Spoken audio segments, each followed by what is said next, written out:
께서 건지실 줄 아시고라는 제목으로 하나님의 말씀 전하겠습니다. 한 주간 코로나 바이러스로 인해서 참 많이 놀라고 어려운 마음이 우리 가운데 있었습니다. 저도 한 주간 동안 계속 중국에서 사망자가 생기고 확진자가 늘어나는 가운데 많은 불안함이 있었습니다. 그 가운데 이제 예전에 일이 하나 생각이 났는데, 제가 청년부를 섬길 때 청년부들과 함께 미얀마로 선교 갔었을 때가 있었어요. 근데 미얀마에서 도착해서 이제 한 하루나 이틀이 되어서 이제 밀림으로 들어가기 직전에 선교 대원 중에 자매 하나가 이제 알러지 반응이 나왔습니다. 알러지 반응이 나왔는데 그 알러지 반응이 이렇게 목이 붓는 알러지 반응이었어요. 다행히 밀림이 들어가기 전이었기 때문에 그 도시에 있는 큰 병원들을 다 돌아다녔습니다.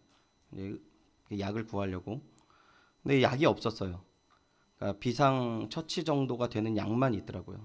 서울에 전화를 해서 좀 심각한 상황이 되면 어떤 일이 벌어질 수 있습니까? 물어보니까 이 자매가 기도가 막혀서 죽을 수 있다, 이런 얘기를 이제 서울에서 이제 심각할 땐 그럴 수 있다라는 얘기를 하더라고요. 그때를 생각하면서 한편으로는 감사했습니다.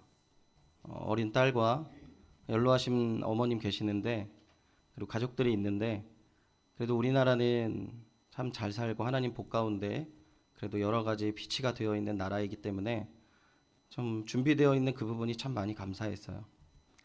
반면에 또한 미얀마 선교 때 그런 현재의 어려움으로 인해서 저희 선교대원들이 그때 한 7, 80명 됐었는데 정말 많이들 밤새껏 기도하고 금식하고 뭐 이렇게 그런 시간을 보냈던 것이 그 하나님의 은혜와 사랑으로 그 선교를 잘 마칠 수 있었던 생각이 들면서 간구 또한 소홀히 하면 안 되겠다, 더 많이 간구해야 되겠다라는 생각이 들었습니다. 어려운 상황입니다. 이런 어려운 상황 가운데 하나님께 감사와 간구가 균형을 이루고 더 나아가서 질병으로 인해 고통당하는 영혼들을 위해서 국률한 마음으로 우리 주님을 의지하며 더욱더 그 은혜 가운데 거하시기를 축원드립니다. 오늘 우리가 함께 읽은 베드로후서는 커다란 주제를 말씀드리면 교회 내부의 문제를 다루고 있습니다. 조금 더 자세하게 말씀드리기 위해서는 이 전서와 후서의 내용을 간략하게 좀 말씀을 드려야 하는데요. 이 베드로전서가 쓰여질 당시에는 베드로후서 이전에 전서가 있으니까 후서가 있는 거죠. 이 전서가 쓰여질 당시에는 이때 교회가 외부적인 핍박이 굉장히 극심했었을 때였습니다. 이 로마의 네로라는 황제가 있었는데 자신의 시상을 떠올리기 위해서 로마에 불을 지르는 일이 있었습니다. 로마가 막 불탔죠. 그리고 이제 네로가 피를 썼다 이런 얘기가 있습니다. 그런데 이 자신의 터전이 불에 타니까 이 사람들이 이제 들고 일어난 거예요. 황제를 내쫓으려고 들고 일어나는 그 찰나에 네로가 어떠한 일을 하냐면 이 모든 불을 지른 사람들은 기독교인이다라는 이야기를 한 거예요. 그런 유언비어를 퍼뜨려서 이 로마 정부가 어떤 물증이나 이런 게 있었던 것이 아니라 그렇게 죄를 뒤집어 씌우고 기독교인들을 이제 공개적으로 핍박하기 시작했던 시대가 이 시대였습니다. 원형 경기장에 기독교인들을 몰아넣고 이렇게 사자를 풀어놓는 경우도 있었고, 이 드러놓고서는 로마의 모든 사회는 기독교인들을 핍박하는 체제로 바뀌게 된 것이죠. 그러니까 세상의 그 핍박과 어려움 가운데에 교회가 던져져 있는 그 상황 가운데에 하나님의 어떠한 말씀을 전해주시는가, 그것을 보기 위해서는 이제 베드로전서를 봐야 되는 거죠. 그러한 교회를 위해서 하나님께서 이렇게 말씀을 전해주신 내용이 베드로전서입니다. 근데 이 핍박이 계속 진행되고 있는 과정 속에서 이제 또 새로운 문제가 지났어요. 수년 동안 지나고 나서 새로운 문제가 이제 일어나기 시작했는데, 그게 무엇이냐면 교회 안에서에 있는 이단이 발생하기 시작한 거예요. 거짓 선생의 출현으로 말미암아 교회가 무너지고 쪼개지고 난리도 아니었던 겁니다. 그래서 이제는 베드로가 교회 안의 상황을 위해서, 그 교회 안에 있는 교회 사회를 위해서 그 메시지를 썼는데, 그게 바로 베드로 후서입니다. 특별히 오늘 이 베드로 후서에서 우리가 다루고 있는 부분은 거짓 선생들이 무엇을 가르쳤는지를 우리가 나누고, 또 이렇게 살펴볼 것인데요. 특별히 거짓 선생들이 잘못 가르침을 했던 중심 내용이 무엇인지 오늘 본문이 아닌 베드로후서 3장 3절에서 4절 우리 같이 한번 읽어보도록 하겠습니다. 화면이 있습니다. 화면을 보시고 함께 읽도록 하겠습니다. 베드로후서 3장에서 4절입니다. 시작. 먼저 이것을 알지니 행하며 조롱하여 이르되 주께서 강림하신다는 약속이 조상들의 잔후로부터 만물이 처음 창조될 때와 같이 그냥 있다 하니 아멘. 4절을 보시면 이르되 주께서 강림하신다는 약속이 어디 있느냐라고 얘기하는 거예요. 그러니까 이 거짓 선생들이 가르치는 거짓 가르침의 중심에 뭐가 있냐면 예수 그리스도의 재림을 부인하는 것이죠. 여러분, 예수 그리스도가 다시 오시지 않으면 안 생기는 게 한 가지가 있어요. 뭐가 안 생길까요? 심판이 없죠. 그리고 이 땅에 믿는 자들의 구원이 없는 겁니다. 근데 이 사람들이 이 부분을 이야기해요. 예수 그리스도의 재림이 어디 있냐라는 거죠.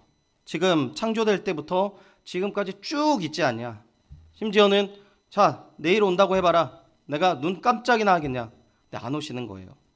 사도행전 1장을 보면은 예수님께서 너희가 본 그대로 다시 올 것이다 라는 말씀을 하셨고, 부활하신 예수 그리스도의 복음을 전하면서 이 말씀도 전해졌습니다. 그러면 이 당시에 이 말을 듣고 믿었던 사람들은 기대를 했던 거예요. 내가 지금 오늘 당하고 있는 그 경제적인 문제, 관계적인 어려움, 그 나라의 불만, 뭐 여러 가지 그 문제들을 예수 그리스도께서 다시 오시면 한 방에 해결할 수 있는 거죠. 그래서 예수 그리스도를 기다렸는데 안 오시는 겁니다. 그리고 제가 서두에 말씀드렸지만 교회를 믿고 그리고 이렇게 나아갈 때 또 어떤 일이 벌어집니까? 세상에서 핍박하는 거예요. 그리고 안에서 또 계속 이 문제를 가지고 꼬드기는 사람이 생기는 것이죠.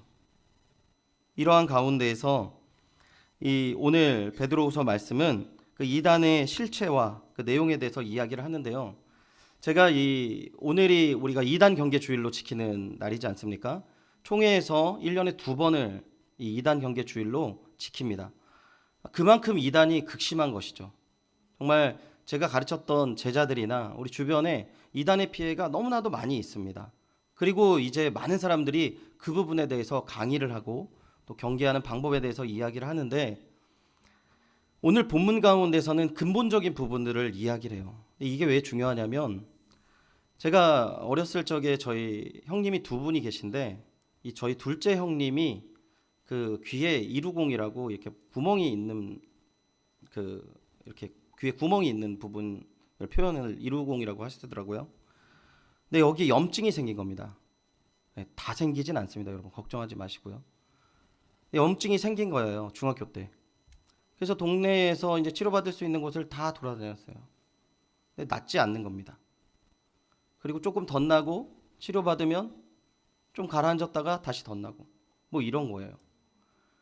제가 기억으로 이 귀에 있는 이 이루공 문제가 형님이 고등학교 3학년 여름방학 때 끝났어요. 그러니까 5년을 넘게 이걸로 고생을 한 것이죠.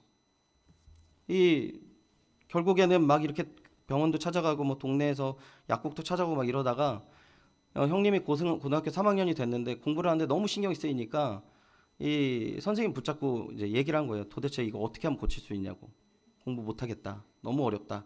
라고 하니까 그때 대답이 뭐냐면 큰 병원 가보라는 얘기를 들은 거예요. 5년 만에. 지금은 있을 수 없는 일이죠. 5년 만에 복되고 아름다운 세브란스 병원을 갔습니다, 여러분. 세브란스 병원을 갔는데 제가 아직도 기억해요. 고3 여름방학이었거든요, 저희 형님이. 수술을 하고 지금까지 한 번도 그 문제로 뭐 아프다, 힘들다 이런 적이 없다는 거죠.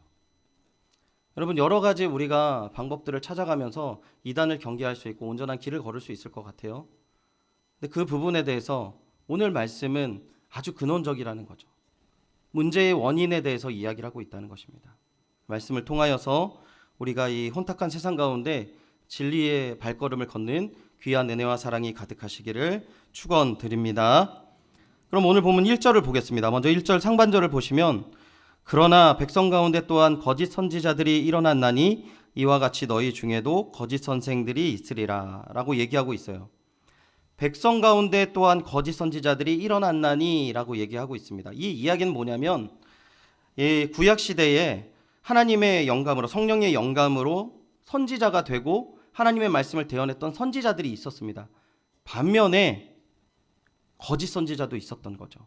예레미야 때, 이사야 때 대표하는 선지자들 시대에 거짓 선지자가 훨씬 더 많았고 그 거짓 선지자가 있었던 것을 상기시키고 있는 것입니다. 그리고 베드로는 또 이렇게 이야기합니다. 이와 같이, 과거에도 있었던 이와 같이 오늘도 너희 중에도 거짓 선생들이 있으리라 라고 얘기하고 있는 겁니다. 그러니까 과거에도 거짓 선지자들이 있는 것처럼 쭉 거짓 선생들로 이름을 바꾸어서 그들이 있다라는 것이에요. 그러니까 지금 이 부분에서 굉장히 중요한 걸 이야기하고 있는데, 지금 베드로는 이 이야기를 하고 있는 거예요. 이스라엘 공동체 가운데, 하나님의 공동체 가운데에도 이단이 있었고 하나님의 교회 가운데에서 이단의 시작이 되었다라는 겁니다. 우리 가운데 있는 거예요. 그럼 이단이라는 의미가 무엇이냐면 다르리 끝단입니다. 같이 출발해서 마지막이 다른 거예요. 그리고 베드로 사도는 오늘 그 이단이 교회 안에 있음을 이야기하고 있는 것입니다. 그리고 이렇게 이야기합니다. 그들은 멸망하게 할 이단을 가만히 끌어들여라고 얘기합니다. 멸망하게 할 이단이라는 부분에 대해서는 뒤에 이야기를 나누면 되고요. 가만히 끌어들였다라는 표현은 뭐냐면 사람들 한 사람 한 사람을 이 이단의 가르침으로 포섭했다라는 거예요. 사실 그 의미보다 더 큰 의미는 뭐가 있냐면 내가 말하는 부분에 동의할 수 있게 만들었다라는 거예요. 가만히 끌어들였다는 거죠. 조금씩 이 사람들을 내 말을 듣게 하는 거예요. 조금씩 한 사람 한 사람씩. 그래서 그 결과가 어떤 모습을 이야기하고 있습니까? 1절 계속해서 보시면 자기들을 사신 주를 뭐 한다고요? 부인한대요.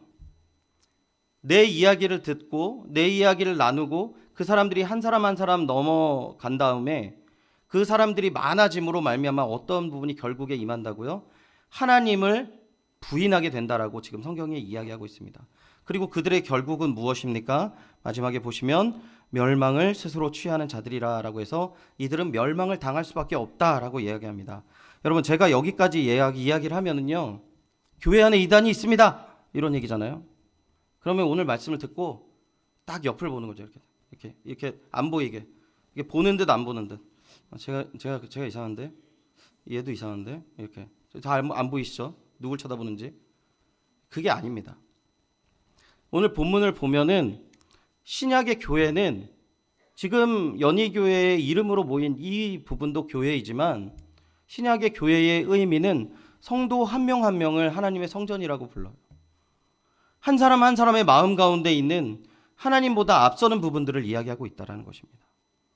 그래서 이 부분에 대해서 구체적으로 2절부터 다시 이야기를 합니다. 2절 같이 한번 읽어보겠습니다. 시작. 여럿이 그들의 호색하는 것을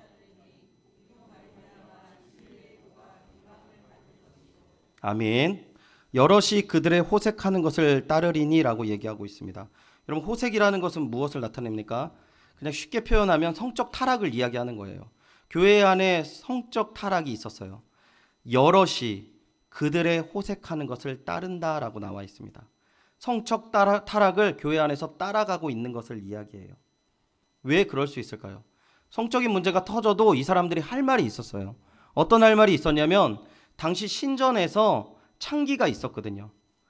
신에게 계시를 받고 이 사람이 치유함을 받거나 어떤 신에게 그 만남을 갖기 위해서 했던 방법 중에 하나가 뭐였냐면 여자와 관계를 가져서 그 신을 접한다라는 이런 그 문화가 있었어요. 그때 있는 타락한 문화가 있었던 거죠.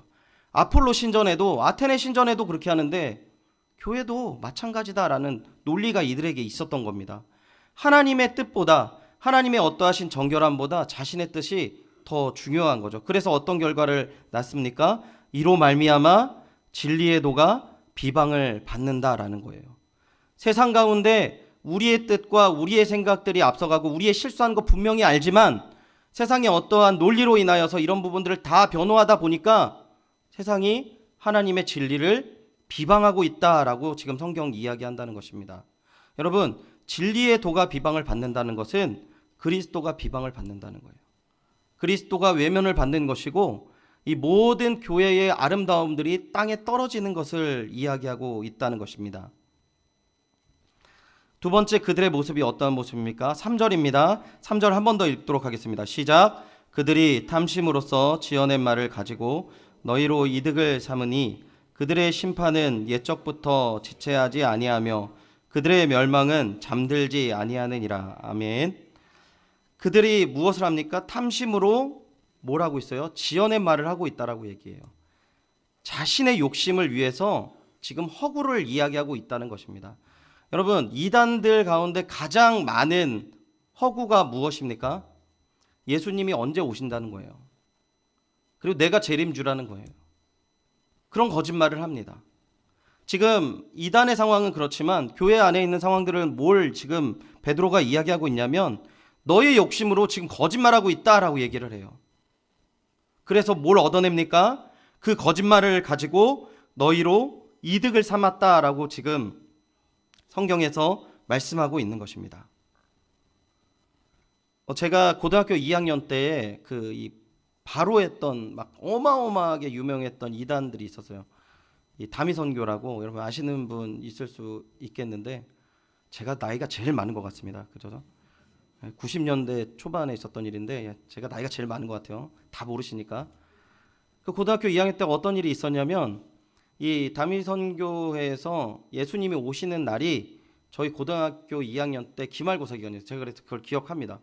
그 기말고사 기간으로 기억을 하는데 제가 그때 그 독서실에서 공부하다가 12시 넘어서 들어오는 교회 다니는 분들이 있었어요. 12시 넘어서 우리 친구들이 하나씩 들어오는 거야. 왜 이렇게 왔어? 근데 그때 씩 웃으면서 이제 와서 공부를 열심히 하더라고요. 얘네들이 혹한 거예요. 혹시 예수님 오시면 공부 안 해도 되니까 이제 그 늦게 12시 딱 넘어서 독서실로 뛰어온 거죠. 여러분, 이 이단의 거짓말에요. 사람들이 많이 넘어집니다. 그러니까 오늘 현실을 놔버리게 하는 거죠. 아니 그렇잖아요. 예수님 오시면 내일 시험이 뭐가 중요해요. 그렇게 직장도 내려놓고 가정도 내려놓고 돈 다 바쳐서 그걸로 모든 것들이 무너져 버립니다. 그런데 누군가는 탐심으로 인해서 허구를 이야기하는 사람들은 자신의 이익을 취한다는 거예요. 지금 그 이야기와 내가 주의 공동체 안에서 나의 이익을 위해서 거짓을 이야기하는 부분에 대해서 지금 베드로는 굉장히 신랄하게 비판하고 있는 거예요. 이 사람들이 어떻게 된다고요? 3절 하반절 보겠습니다. 그들의 심판은 옛적부터 지체하지 아니하며라고 얘기했습니다. 심판은 멈출 수 없다라고 이야기를 하는 거예요. 이러한 자들의 심판은 멈출 수 없다는 거예요. 그래서 그 멸망은 잠들지 아니하느라. 절대 막을 수 없다라고 지금 강하게 베드로가 이야기하고 있습니다. 그리고 이제 4절부터 쭉 이야기하는 것은 무엇이냐면 망할 수밖에 없는 상황들에 대해서 성경이 이야기한 역사적인 증거 3가지를 이야기하는데요. 4절 보겠습니다. 4절 읽어보겠습니다. 시작. 하나님이 범죄한 천사들을 용서하지 아니하시고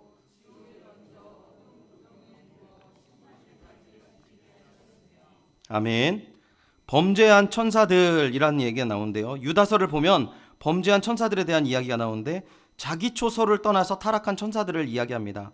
그들이 자기 자신의 자리를 이탈한 것이죠. 그러니까 이 가정에서 부모가 그 자리를 이탈하면 아내가 부모를 자리를 이탈하면 행복합니까? 그 부모로서 역할을 하지 못하는 거예요. 자녀가 가정을 이탈하면 잘 자랍니까? 아니죠. 고통당하고 어려울 수밖에 없는 상황인 거예요. 예수 그리스도 안에서 있는 믿음의 사람들이 그 자리를 이탈했을 때 그 자리 가운데 하나님의 심판이 임한다고 이야기하고 있습니다. 지옥에 던져 어두운 구덩이에 두겠다라고 지금 성경은 이야기하고 있어요. 두 번째 무엇을 이야기합니까? 노아 시대 사람들을 이야기합니다. 5절입니다. 5절 읽어보겠습니다. 시작. 옛 세상을 용서하지 아니하시고 오직 의를 전파하는 노아와 그 7 식구를 보존하시고 경건하지 아니한 자들의 세상에 홍수를 내리셨으며 아멘. 옛 세상이라고 표현을 해요. 노아의 의의 전파를 듣지 않는 사람들을 옛 세상이라고 하는데 이거 중의적인 표현입니다. 예수 그리스도가 이 땅에 오셔서 새로운 시대를 여셔서 지금 노아 시대의 노아의 이야기를 듣지 않는 사람들 그리고 지금 오늘날 예수 그리스도의 복음을 받지 않는 사람들을 뭐라고 표현합니까? 옛 세상이라고 표현한 거예요. 그리고 더 나아가서 지금 그 가운데서 의를 부인하는 그 교회 안의 거짓 선생들 이야기하고 있다라는 것입니다. 그 사람들이 어떻게 됩니까? 노아와의 그 7 식구를 보존하시고 경건치 아니한 자들을 세상의 홍수로 내리셨다라고 이야기하고 있어요. 좀 특별한 것은 노아의 구원과 또한 세상의 심판을 같이 언급하고 있다는 것입니다.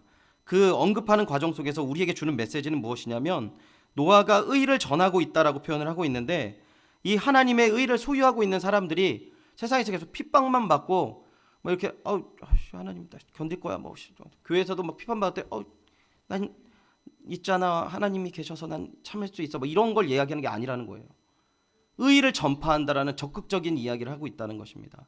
여러분 요한계시록을 보면 핍박이 가장 극심할 때 뭐를 하냐면 교회가 복음을 증거하는 내용을 담고 있어요.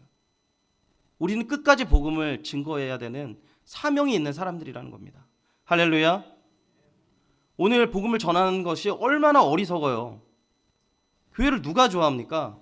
얼마나 많은 욕이 나오는지 아십니까? 근데 세상에서 끝까지 복음을 전하는 것, 그것이 바로 오늘 우리 예수 그리스도 안에서 믿음을 소유하고 나아가는 삶이라는 것을 지금 성경에서 이야기를 하고 있는 것입니다.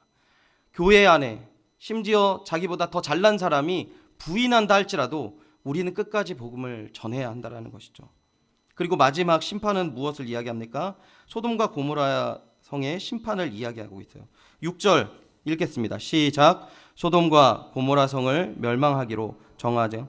죄가 되게 하사 후세에 경건하지 아니할 자들에게 본을 삼으셨느니라. 아멘. 후세에 경건하지 아니할 자들에게 본을 삼았다라고 이야기하는데요. 후세에 경건하지 아니할 자들은 누구냐면 지금 베드로가 이야기하는 그 시대의 거짓 선생들을 이야기하는 겁니다. 그 예로 뭘 삼았다고요? 소돔과 고모라의 멸망처럼 너희들은 이제 끝났어. 완전히 멸망당할 거야 라고 지금 끔찍한 얘기를 하고 있습니다. 여러분 제가 지금 3가지를 이야기하고 멸망당할 내용에 대해서 이야기했는데 감정이 제가 의도한 감정은 여러분 이런 감정을 느껴야 돼요. 아유 큰일 났다. 나는 어떻게 하지? 근데 아무도 그러한 감정이 없으신 것 같습니다. 제가 잘 못 전한 거죠. 제 서두에 이야기한 것처럼 지금 하나님의 교회에 이렇게 비스듬히뜨면서 저기 좀 이상한데? 이게 아니라 우리 안에 있는 참을 수 없는 욕심을 이야기하는 거예요. 마음의 유혹을 이야기하는 겁니다. 여러분 구약의 죄는 그 성문화되어서 그 말씀만 딱 안 어기면 된다라고 생각을 했지만 예수님께서 이걸 너무나도 잘 해석해 주셨어요. 마음의 음심만 품어도 너희들 성폭행한 거나 똑같아. 사람한테 아유 저 바보 사람 죽였어. 제가 이렇게 뭐 좀 너무 가볍게 얘기하는 것 같지만 하나님의 말씀이 그러한 말씀이라는 것입니다. 지금 우리 가운데 우리의 이익과 우리의 뜻이 앞서가는 부분에 대해서 지금 이 베드로가 이야기하고 있는 부분을 통하여서 지금 멸망당할 수 없는 마음과 모습을 이야기하고 있다니까요. 그래서 사실은 여기까지 제가 잘 해석했다면 여러분들 가슴을 치면서 이렇게 머리에 죄를 앉으면서 어찌할꼬 저만 하도록 하겠습니다. 그러한 가운데에서 이제 7절부터 9절까지 뭘 나타내냐면 하나님이 구원을 베푸는 내용을 담고 있어요. 우리 7절과 8절 같이 한번 읽어보겠습니다. 7절과 8절입니다. 시작. 무법한 자들의 음란한 행실로 말미암아 이는 이 악인이 그들 중에 거하여 날마다 저 불법한 행실을 보고 들음으로 그 의로운 심령이 상함이라. 아멘. 고통당하는 의로운 롯이라고 합니다. 저는 여기에서 롯이 나와서 너무 감사했어요. 뭐 요셉이나 모세나 뭐 다윗 같은 사람이 나왔으면 굉장히 절망했을 텐데 여기에 롯이 나왔어요. 너무 감사하더라고요. 여러분 성경에서 롯 보고 의롭다라고 표현한 부분은 한 군데도 없어요. 여기 한 군데 있습니다. 이거는 롯의 어떠한 행실이 의로워서 의로운 롯이라고 쓴 게 아니에요. 8절 보시면 이는 이 의인이 그들 중에 거하며 날마다 저 불법한 행실을 보고 들음으로 그 의로운 심령이 상함이라. 의로운 심령이 상했대요. 소돔 성에 있을 때 이 심령이 상해 있는 부분들을 이야기하는 거예요. 그러니까 육신적인 게 아니라 영적인 그 고통과 아픔을 이야기한 거죠. 여러분, 이것을 예를 한번 들어드리겠습니다. 여러분이 그 하나님의 말씀을 이렇게 은혜 받고 쭉 갈 때 어떠한 상황을 딱 맞이했을 때 이런 감정이 느낄 수 있어요. 세상 사람들은 잘 못 느끼지만 저 하나님 기뻐하시지 않는데, 저거 아닌데, 이런 부분이 있고요. 여러분이 또 내가 막 이렇게 화를 내거나 어떤 행동을 했는데 집에 와서 곰곰이 생각해 보니까, 또 예배 중에 말씀을 보는 중에 기도 중에 그거 내가 잘못했는데, 이렇게 하면 안 됐는데, 이런 생각이 들 때가 있습니다. 있으시죠? 네, 있어요. 그럴 때가. 남이 느끼지 못하는 걸 우리가 느낄 때가 있고, 사람들은 네가 잘못한 게 없다고 했는데 내가 잘못한 것 같은 마음이 들 때가 있어요. 왜 그럴 수 있죠? 우리가 착해서? 호성이는 너무 착해서? 이렇게? 하나님께서 예수 그리스도를 믿으면 무엇을 주시죠? 성령을 주시기 때문에, 성령이 우리 안에 붙잡는 그 은혜가 있기 때문에 우리가 그 부분에서 고통을 느끼는 겁니다. 지금 7절과 8절을 이야기해서 우리 이 모든 피할 수 없는 죄 가운데 있을 때 우리가 안전할 수 있는 부분들에 대해서 뭘 이야기합니까? 하나님의 은혜를 이야기하고 있는 거예요. 그리고 이 기이한 하나님의 은혜를 창세기에 너무 기가 막히게 표현하고 있어요. 아브라함과 롯의 관계를 여러분 한번 생각해 보십시오. 롯이요 고아였습니다. 아브라함의 조카였어요. 조카였는데 이 조카를 데리고 기르지 않습니까? 데리고 기르기만 합니까? 독립할 수 있게 엄청난 자금을 부어주고 막 함께 그 일가를 일으켜 세워요. 얼만큼요? 자신의 부만큼. 아브라함과 롯이 거부가 되어서 함께 동거할 수 없을 만큼, 그때 롯이 당당하게 뭘 이야기합니까? 독립시켜달라고 얘기하는 거예요. 그리고 더 나아가서 뭘 이야기합니까? 내가 좋은 땅 가겠다고 얘기해요. 그리고 아브라함이 떠나요. 롯을. 자식이 없었던 그 아브라함에게 자식과 같았던 롯이 평생 그렇게 같이 있을 줄 알았는데 떠나버리는 겁니다. 다 죽고 나서. 그리고 끝납니까? 그 소돔성이 전쟁이 일어나죠. 전쟁이 일어나는 가운데 이 메소포타미아 왕이 다 잡아갔다라는 걸 들었어요. 롯도 잡아가고 막 어려움 당했다는 걸 알아요. 그때 아브라함이 어떻게 합니까? 아이고, 하나님 살아계시네. 역사하셔서 저놈 잘됐다라고 합니까? 자신의 집안에 기르렀던 318명과 연합한 부족들 다 데리고 와서 구해내요. 이게 성경이 의도적으로 안 썼는지 뭐 이런 거는 제가 이제 개인적으로 판단할 수 없는 부분인데, 제가 보기에는 그 구원을 받았을 때 롯이 감사의 표현하지 않았어요. 그리고 오늘 우리가 읽었던 본문 창세기 18장 배경이 되는 내용 가운데 하나님께서 아브라함을 찾아갑니다. 그리고 뭘 합니까? 소돔 내가 멸망시킬 거야. 그때 아브라함 뭐 합니까? 엎드려서 기도해요. 이 롯을 위해서 기도해요. 계속 강구해요. 의인이 10명이 될 때까지 계속 손이 발이 닳도록 계속 하나님께 간구하는 모습을 보여주고 있어요. 여러분, 어떻게 보면 이게 너무나 당연한 관계이죠. 가족 간에 그럴 수 있습니다. 우리 어머니가 나를 위해 그럴 수 있어요. 아브라함과의 롯과의 관계를 성경은 보여주면서 하나님과 우리와의 관계를 이야기하는 겁니다. 우리가 하나님의 은혜로 말미암아 구원받았지만 구원받은 이후에도 말씀대로 살지도 않고 지멋대로 막 살아도 하나님 어떻게 합니까? 잡아서 건지시는 거예요. 계속 은혜를 베푸시는 거예요. 깨닫고 나아가게 되려는 그 은혜를 계속 부으시는 겁니다. 오늘 이영택 장로님께서 기도하실 때, 그 믿음의 진보에 대해서 기도하실 때, 우리가 그 진보하기를 원하지만 우리의 삶은 정작 어떻습니까? 마치 하나님이 다시 오시지 않는 것과 같은 삶. 근데 지금 이 성경 말씀은 그런 거예요. 그러할지라도 내가 너희를 끝까지 포기하지 않겠다라고 말씀하신다는 것입니다. 할렐루야. 그래서 9절 상반절에 이렇게 결론을 맺을 수 있습니다. 주께서 경건한 자는 시험에서 건지실 줄 아신다라는 겁니다. 아멘. 주께서 경건한 자를 시험에서 이렇게 건지신다는 거예요. 근데 우리가 이 부분에서 됐다라고 생각할 수 있는데, 이 껄쩍지근한 단어가 하나가 있어요. 뭡니까? 9절 보시면 경건한 자라는 뭐냐는 거예요. 베드로 후서에서 베드로는 이 이단에 대해서 먼저 이야기를 하지 않고 경건하게 사는 부분에 대해서 경건한 자들이 어떠한 자들임을 이야기를 표현하는 부분이 있어요. 베드로후서 1장 3절에서 4절인데요. 화면을 보시고 같이 한번 읽어보도록 하겠습니다. 베드로후서 1장에서 3절 4절입니다. 시작. 그의 신기한 능력으로 생명과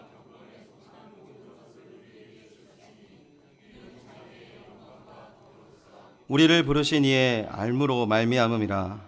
이로써 그 보배롭고 지극히 큰 약속을 우리에게 주사 이 약속으로 말미암아 너희가 정욕 때문에 세상에서 썩어질 것을 피하여 신성한 성품에 참여하는 자가 되게 하려 하셨느니라. 아멘.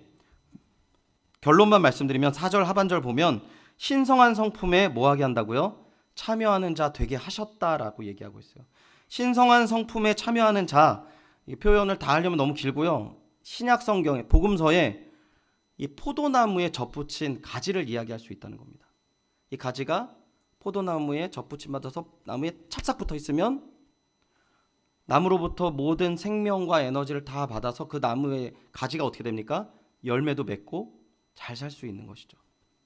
예를 들어서 하나님 안에 예수 그리스도의 은혜 가운데 우리가 꽉 붙들고 말씀 보고 말씀 가운데 우리의 모습을 돌아보며 기도의 자리에서 엎드려서 그 모든 것들을 돌이키고 예수 그리스도의 은혜를 힘입어서 주의 보좌 앞으로 나아가는 겁니다. 그걸 이야기하고 있어요. 제가 재작년에 건강검진을 받았는데 심각한 질병을 선고받았습니다. 이때 다 심각했다고 너무 심각하게 하지 말라고 얘기하셨는데 심각하지 마실 마음의 준비를 받고 들으십시오. 제가 좀 안 좋은 게 너무 많이 나왔는데 원인을 딱 이야기하시는데 심각해요. 그러면서 뭐라 얘기하냐면 비만입니다 선생님 이렇게 딱 얘기하시는 거예요. 그래서 내가 속으로 뚱뚱한 거 아는데 너무 아프네 속으로 이렇게 딱 생각을 했어요. 그러더니 이 선생님이 근데 걱정하지 마십시오. 제가 좋은 방법을 알려드리겠습니다. 제가 이제 섬김이 예배 때는 그분이 한 달에 2kg씩 빼라고 한 줄 알았는데 나중에 우리 같이 있었던 우리 목사님이 1kg였어요 형 그렇게 얘기하더라고요. 그래서 딱 생각해보니까 1kg였던 거죠. 한 달에 1kg씩 빼서 2년 동안 24kg 빼면 내후년에 건강검진 받을 때 건강하게 나온다는 거예요. 여러분 그 얘기를 딱 들을 때 제 마음이 어땠을까요? 아멘 할렐루야 나는 살았습니다 이랬겠습니까? 되게 어이가 없었어요 정말. 근데 우리 전사님께서 화났다는 말 하지 마세요 이렇게 얘기하셨는데 아니, 솔직하게 화났습니다. 굉장히 화가 났습니다. 모릅니까? 한 달에 1kg씩 빼면 된대요. 더도 말고 딱 1kg 24개월이면 24kg 선생님 30kg 빼셔야 되니까 이거 얘기하면 안 되는데 30kg 빼셔야 되니까 24kg 그럼 건강해집니다. 모르지 않죠. 그리고 어느 날 이렇게 딱 길을 가다가 요 최근에 어떤 한 목사님을 만났는데 굉장히 몸이 좋으신 목사님이었는데 저보다 더 큰 몸을 갖고 계셨던 분이었는데 너무 이뻐지신 거예요. 살을 쫙 빼셨어요. 그래서 이제 뭐 오랜만에 만나서 이 얘기 저에게 나누면서 물어봤습니다. 목사님 어떻게 살 뺐어요? 제가 정말 중요한 거 목사님이니까 2가지가 있는데 가르쳐 드리겠다고. 여러분 혹시 살 빼기 원하시는 분들은 저를 보시면 됩니다. 1부 때는 이렇게 다 고개 숙이시다가 이때 딱 얼굴 드시더라고요. 그래서 내가 이 얘기는 꼭 해드려야 되겠다 생각을 했습니다. 2가지를 얘기하시는데 적당히 먹고 매일 운동하면 된대요.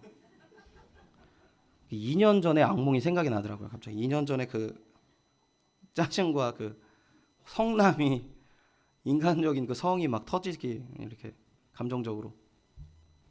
근데 이분이 이제 뒤에 설명을 해주십니다. 뭐라고 설명했냐면 제가 알거든요. 이분이 약도 먹었어요. 다이어트 약도 먹었고 모 제품이라서 효과 봤다고 저보고 권면했던 약도 있었고 또 뭐 딴에는 뭐 어디에서 운동한다고 얘기도 들었고 뭐 딴에는 뭐 한다고 어디 간다고 얘기 들었고 막 이랬어요.